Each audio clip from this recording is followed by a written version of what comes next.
Jeff Rowe from Two Hacks Garage. Well, back on that 311 cubic inch small block Chevy, little ripper of an engine that's going to go in my nostalgia front engine dragster. If you see in the last few videos, well, we got the crankshaft installed, the piston and rods installed, checked in play on the crankshaft, checked all the clearances in there, and I'm at a pretty good point now where I feel pretty good about this bottom end. So the next step, what we're going to do, well, we're going to install the camshaft.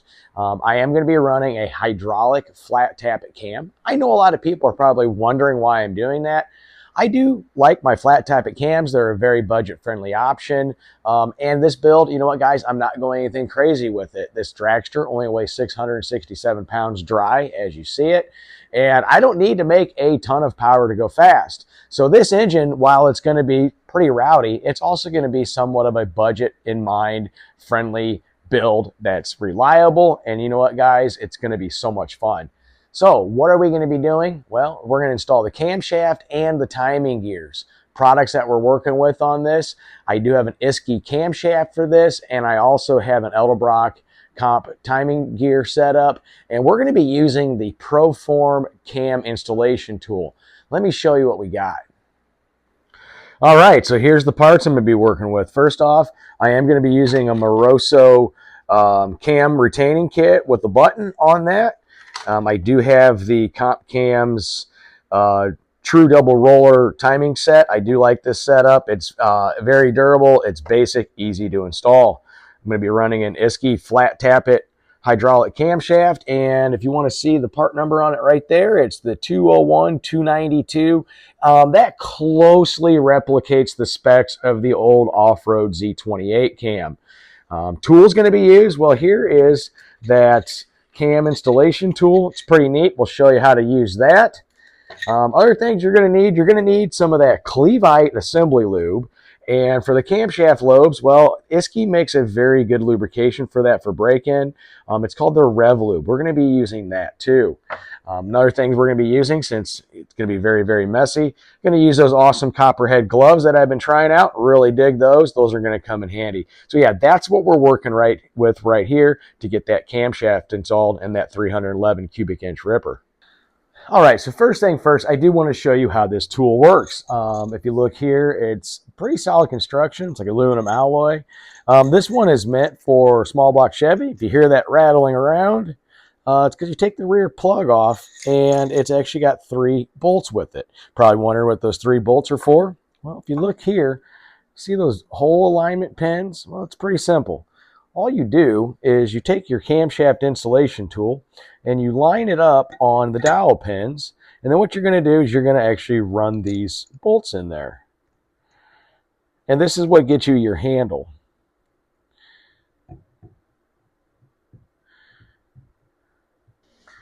So once you got your bolts in there, you got yourself a nice sturdy handle. This is going to aid in when you're sliding in the camshaft. It's also going to aid in when you're trying to get everything lubed up on there. So yeah, that's absolutely a really cool tool. Also, one thing, first off, what we're going to do is we need to make sure everything, all these journals on here are clean. And I've already taken care of the cam bearings inside the block. You got to make sure those are clean of debris. So I'm going to do real quick is I'm going to get these cleaned up, and then we're going to start stabbing this camshaft in. All right, so the next step what I'm going to do is I'm going to get things pre-lubed up. So on the actual journals itself, what I'm going to use is the Clevite assembly lube. And then on the camshaft lobes, I'm going to use the Isky Rev-Lube. Now, mind you, one thing you need to make sure you do, back here on your distributor gear, you need to make sure that's all lubed up too. You can use different lubricants for that. What I ended up using was a driven assembly grease. And the reason I use that, it's really tacky, and I had some sitting around. A little bit extra, so I went ahead and got that lubed up. Now, mind you, when you drop in your distributor, you're going to want to also lube the distributor gear for break-in. That's very crucial. So yeah, now what I'm going to do is I'm going to come through here. I'm going to get things lubed up. All right, so I got camshaft lubed up, not all the way, and I'll explain why in a minute. If you look on the journals, I've got the Clevite lube, and then on the rest of it, a very generous amount of the Isky lube. So what I'm going to do is I'm going to slowly start putting this in there, and you want to be careful so you don't hit the camshaft journals.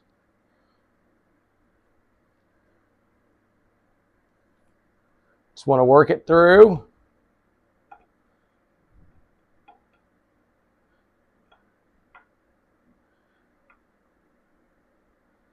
Just take your time.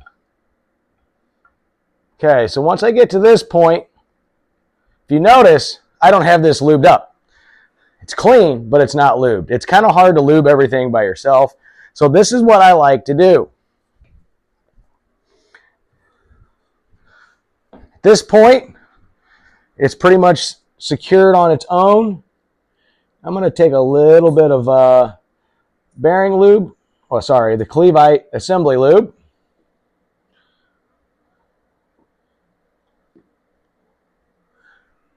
I'm going to get that on there nice and equal amounts.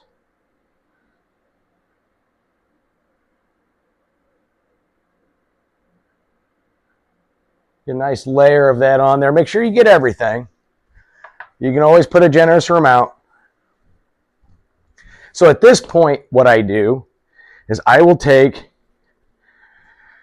and put on my actual Isky Rev-Lube. This stuff is kind of like a moly sulfide lube. It's pretty tacky. This is what helps keep your cam alive during break-in. So what I do is I just take a little bit of that, and I'm going to apply it to the lobes. And like I said, you want to make sure you do the entire lobe. So this is a step, you know, really take your time, apply it evenly.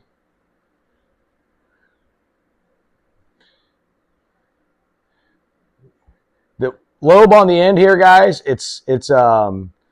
the lobe here on a small block Chevy is actually for the fuel pump push rod.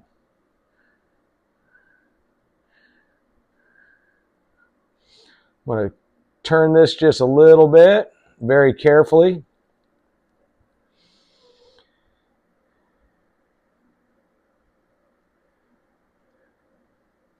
This is some really good stuff. It's kind of worth its weight in gold. I like using it on flat tappet cams. However, there's many products out there. I just prefer, I'm running a Isky cam, might as well run their recommended lubrication. Like I said, just make sure you get everything nice and coated. Make sure those are good. So right now, that's very generously lubricated. That's where these gloves come in handy. I really like these. So what you're going to do then at this point is you're going to slowly start putting your cam in the rest of the way.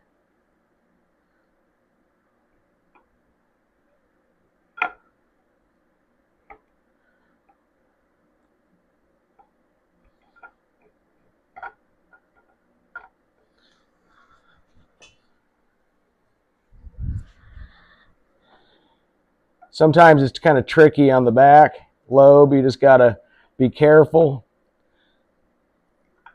Get it in place.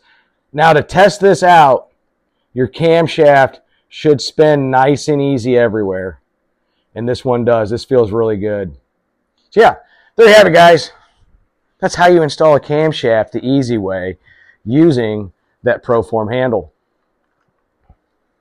I'm going to put a link in the description to this handle. They make them universal for different applications, but I do a lot of small block Chevy, so it made sense to get this one. So yeah, camshaft install, pretty simple. Make sure it's clean, make sure all your bearing surfaces are lubed up properly, and make sure your cam gear, all your camshaft lobes, and your fuel pump eccentric are all lubed up too. Not too shabby. Just take your time and be careful. All right, so the next step, what I'm going to have to do is I'm going to have to install my timing gear set. I'm going to start off with the bottom. Now, you need to review your installation instructions for the timing gear set you're using. Like I said, I'm using this comp one, and after reviewing this, you see the marks on here: 0, triangle, and square. Well, those are all different marks for degreeing it retarded or advanced or dot to dot. If you notice, those marks actually align with the shape of the keyhole. And after reading the instruction manual, the round hole is dot to dot. So what I'm going to do is I'm going to get that put on there. I've already got my keyway put in there, and I'm going to put this on there so we can get started with the rest. All right, so I got the lower cam sprocket on, and you want to make sure that it's seated completely on there. So the next step, what I want to do is I actually want to get the number one cylinder right here to top dead center. Because like I said, I'm going to be installing this dot to dot. And in order to do that, to get it in that location, I am going to use my handy dandy Proform deck bridge. So what I'm going to do is I'm going to zero out this scale here.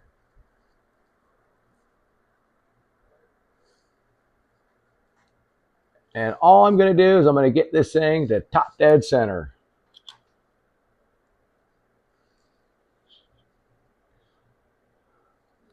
Okay. I know you can't see the face on that. I can the way I'm working. I've done videos on how to get it to top dead center. So I'm going to get number one at top dead center real quick.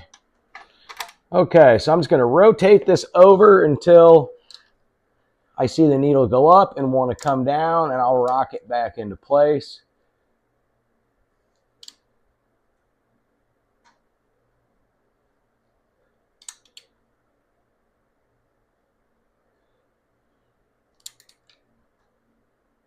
So right there, I am on top dead center. So the next step of this, I am going to have to install the actual cam gear on here and get the dots lined up.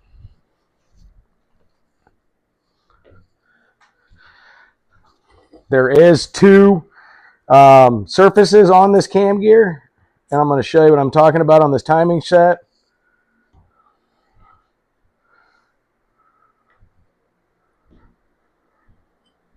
So if you look, oops, sorry about that. If you look on here, you see that surface? That surface there actually aligns with the back of the block. So you want to make sure that that is facing out. Also, a little tip, when you're installing your timing gear on the bottom on the crankshaft, you want to make sure your timing marks face outward. So there is a correct orientation. Now the back of this timing sprocket, what I like to do is add a little bit of assembly lube to that, because upon startup, you want to make sure there's no dry surfaces. This is a fresh engine. Just going to put a little on there real quick. This can be the tricky part. First, what I kind of like to do, see that little dowel pin? I like to get my timing marks somewhat in the right location, just to make it just a little bit easier.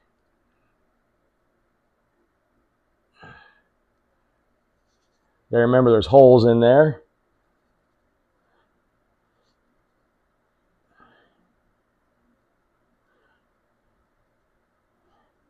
That looks about really close.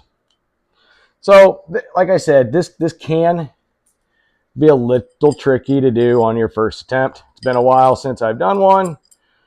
So let's see how this goes. I don't have a cam plug in here, so it keeps on wanting to push out. There we go. Okay. Now, if you look at that, I am dot to dot on the cam gear and on the crankshaft gear. So what am I doing next?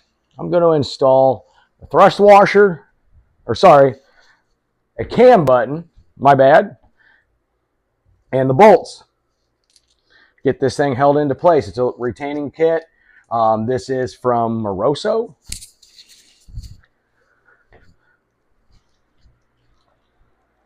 So what I'm going to do is I'm going to slip that cam button in there like that. It's a little nylon button. Now, mind you, when we go to put the timing cover on, we'll have to check for clearance on that.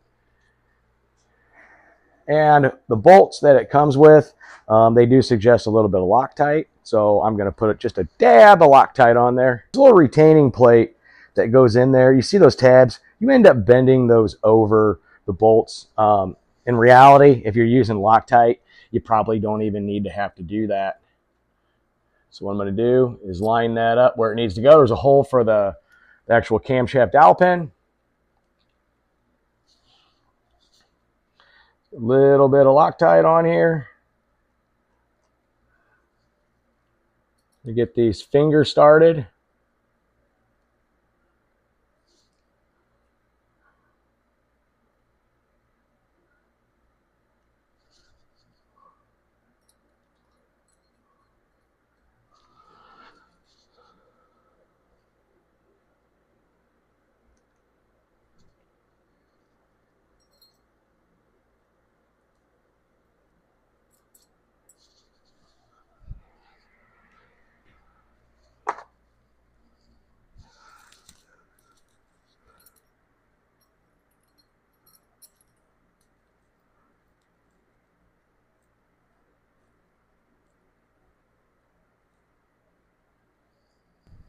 Sometimes there's not enough room in there for a socket. Just fine. Just going to use a wrench.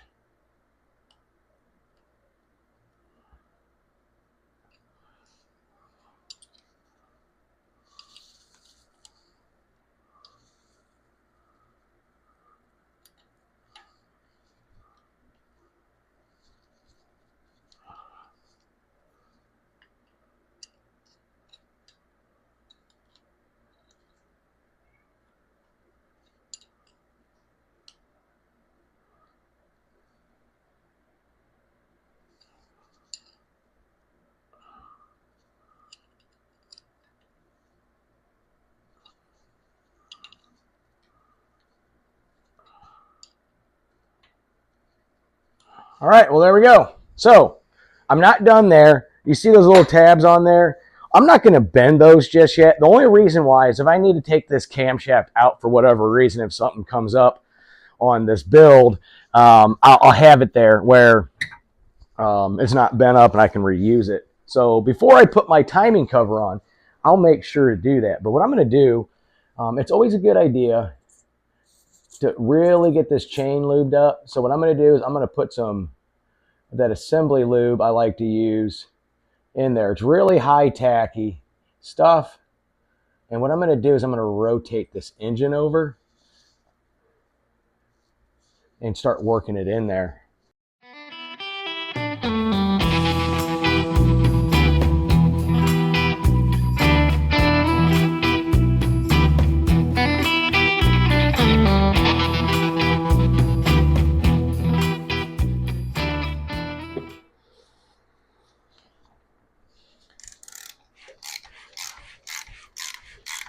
Now we're talking. All right. Feel pretty good about that. Let's check it out.